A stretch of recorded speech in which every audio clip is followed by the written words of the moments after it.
मग बाबासाहेबांचं नाव आहे जो संविधानाला कारणीभूत आहे त्याला तुम्ही संपवायला निघाला.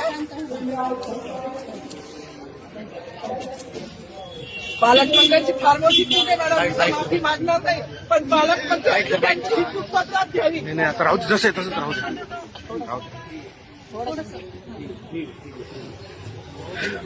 मला मीडियाशी घेणं नाही मॅडम, मला सस्पेंड केलं, मी वाळूचे गाड्या उपसील, मी माती काम करीन, पण बाबासाहेबांची ओळख पुसून येणार नाही. मला सस्पेंड करायचं करू शकता मॅडम. बाबासाहेबाला संपवायचं काम करायचं नाही.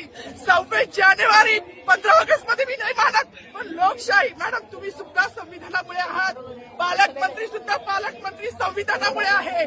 कोणताही जातीभेद नाही, सगळी समानता त्यांनी दिली आहे. आमच्या कानातूनच होते बाबासाहेबांचं नाव आता तरी भाषणात येईल, मग तरी भाषणात येईल. ज्या लोक संविधानाला लोकशाहीला कारणीभूत आहे त्यांची नावं वारंवार घेतली गेली, मग जो संविधानाला कारणीभूत आहे तो प्रजासत्ताक दिनाचा जो मानकरी आहे त्याचं नाव भाषणात काढलं.